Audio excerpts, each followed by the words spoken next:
In the small town of Black Hollow, nestled between dense woods and rolling hills, there was a legend that no one dared to speak of aloud, the tale of the forgotten whispers. It was said that if you ventured too far into the woods after sundown, the whispers would find you.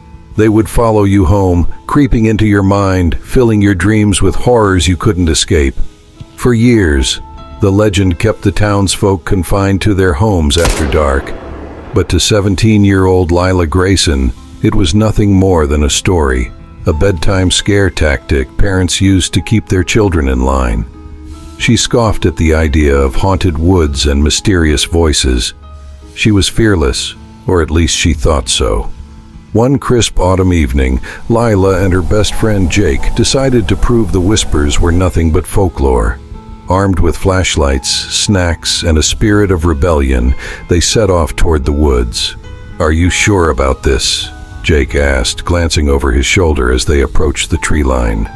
The wind howled through the branches, carrying with it the faint scent of decaying leaves.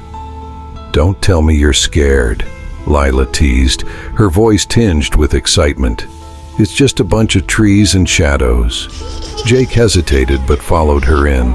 The woods were eerily quiet, the only sounds their crunching footsteps and the occasional hoot of an owl. The deeper they ventured, the darker it became. The canopy above swallowed the moonlight, leaving them in a suffocating blackness, broken only by their flickering flashlights. About an hour in, they came across an old stone well, covered in moss and surrounded by gnarled roots. The air around it felt colder, heavier. Lila, ever the curious one, leaned over the edge, peering into the darkness below. "Lila, don't," Jake warned, pulling her back. "That thing looks ancient. It could collapse." But Lila ignored him. She dropped a small stone into the well, listening for the sound of it hitting the bottom. Seconds passed, then a minute. No sound came. "That's impossible," she muttered, her brow furrowing. "It's like it goes on forever." As they stood there, a faint whisper drifted through the trees. It was so soft, so indistinct, that Jake thought he had imagined it. But when Lila's flashlight flickered and went out, the whisper grew louder. "Do you hear that?" Jake asked, his voice barely above a whisper. Lila nodded, her expression suddenly serious.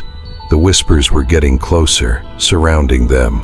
They weren't words, not exactly, more like fragmented sounds, a strange mix of laughter and sobbing, as if dozens of voices were speaking at once. Panic set in as the flashlights failed completely, plunging them into total darkness. Jake grabbed Lila's arm, his grip tight. "We need to go. Now." They ran blindly through the woods, tripping over roots and scraping their arms on low-hanging branches. The whispers followed, growing louder, more insistent. It felt as if unseen hands were reaching for them, brushing against their clothes, tugging at their hair. When they finally burst out of the woods and into the safety of Lila's backyard, the whispers stopped. The silence was deafening, broken only by their ragged breathing. "That was insane," Lila gasped, collapsing onto the grass. "Maybe there's something to the legend after all." Jake didn't respond. He was staring at the edge of the woods, his face pale. "Lila," he whispered, his voice trembling. "Look at your arm." She glanced down and froze. There, etched into her skin, were faint, spidery letters. "Welcome back. Let me know if you'd like the rest of the story. If you like, so hit the subscribe button for more stories."